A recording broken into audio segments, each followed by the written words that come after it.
এক দেশে এক রাজকন্যা ছিল। রাজকন্যাটি ছিল প্রচুর সুন্দরী। আশেপাশের সব রাজ্যের সমস্ত রাজপুত্ররা তাকে বিয়ে করার জন্য পাগল ছিল, কিন্তু সমস্যা একটাই, রাজকন্যা বিয়ে করতে চাইতো না। এই নিয়ে রাজা আর রানী খুব টেনশনে ছিল। রাজকন্যাকে অনেক বোঝানোর পর অবশেষে সে বিয়েতে রাজি হলো, কিন্তু বলল আমার একটা শর্ত আছে। আমি যে ছেলেকে পছন্দ করব তাকে আমি একটা পরীক্ষা দেব। পরীক্ষাটি হলো সে 3 দিন 3 রাত একটানা ঘুমাইতে পারবে না। সে যদি এই পরীক্ষায় পাশ করে তাহলে তাকে আমি বিয়ে করব, আর যদি ফেল করে তাহলে তাকে আমি কঠোর থেকে কঠোরতম শাস্তি দেব। তারপর রাজা মেয়ের কথা মতো পুরো রাজ্যে ভেড়া পিটিয়ে দিলেন। তারপরের দিন রাজসভায় অনেক ছেলে এসে উপস্থিত হলো।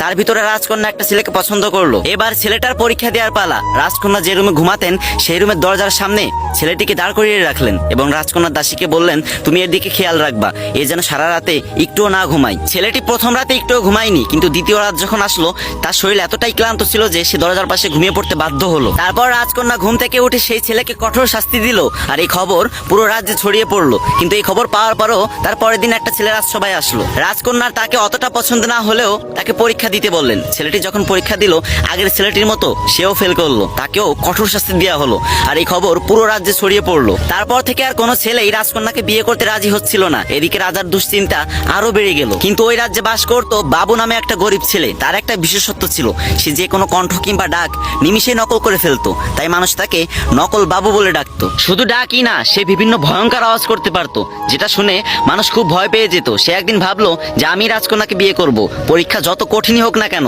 আমাকে পাশ করতেই হবে। পরের দিন বাবু রাজসভায় গিয়ে রাজকন্যাকে বিয়ের প্রস্তাব দিল।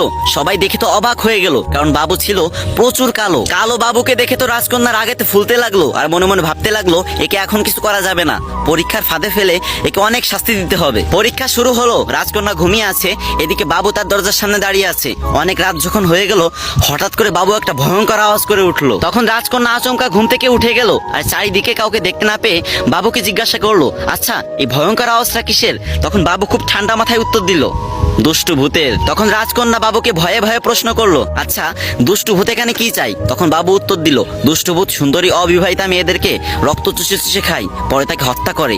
এই দুষ্টু ভূত আগে অনেক মেয়েকে হত্যা করেছে, কিন্তু তুমি কোনো চিন্তা করো না, আমি খুব সাহসী, আমি এসব ভূত টুত ভয় পাই না, তুমি ঘুমিয়ে পড়ো তো। তখন রাজকন্যা ঘুমাতে পারছিল না, তাও অনেক চেষ্টার পর আবারও একটু চোখ বুঝলো। এবার বাবু বিকট একটা রাক্ষসের আওয়াজ করলো, আর রাজকন্যা লাফ দিয়ে ঘুম থেকে উঠে বলল এবার কিসে আওয়াজ করলো? তখন বাবু বলল ওই ভূতের সাথে মনে হয় কিছু রাক্ষসও এসেছে। আসলে অনেকদিন সুন্দরী অবিবাহিতা মেয়েদের রক্ত চুষে খায়নি তো, তাই মনে হয় তোমার ঘ্রাণ পেয়ে এখানে চলে এসেছে, কিন্তু তুমি কোনো চিন্তা করো না, আমি আছি না। তবে সাবধান, ওদের বিষয়ে কাউকে কিছু বলবা না, যদি বলো তাহলে ওরা মানুষের রূপ ধরে তোমাদের ঘরের ভিতর ঢুকে তোমাদের সর্বনাশ করে দেবে। সেদিন রাতে আর রাজকন্যা ঘুমাতে পারলো না। তার পরের দিন সারাদিন কিছু খেলো না, শুধু বারবার চিন্তা করতে লাগছিল আমার কি হবে। রাজা রানী এবং অনেকেই তাকে অনেক কিছু জিজ্ঞাসা করলো, কিন্তু সে কিছুই ভয়ে বললো না। তারপর যখন রাত হলো তখন সে ঘুমাতে আসলো। যখন রাজকন্যা চোখে একটু ঘুম আসলো তখন বাবু ভয়ঙ্কর একটা চিৎকার করে উঠলো। তখন রাজকন্যা বললো এই তুমি আমার রুমের ভিতরে আসো। তখন বাবু বলল মানে কি, আমি কারো রুমের ভিতরে যেতে পারবো না। তখন রাজকন্যা তাকে অনুরোধ করতে লাগলো আর বলল আসো না প্লিজ। অনেক অনুরোধ করার পর বাবু রাজকন্যার রুমে ঢুকলো। তখন রাজকন্যা বলল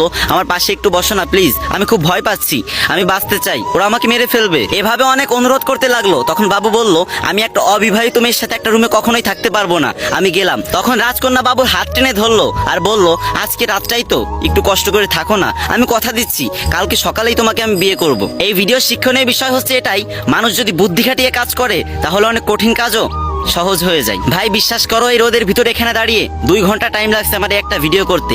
কয়েক সেকেন্ড সময় নিয়ে কয়েকটা কপি লিঙ্ক আর একটা কমেন্ট করে যাইবা, জোর করতেছি না, যদি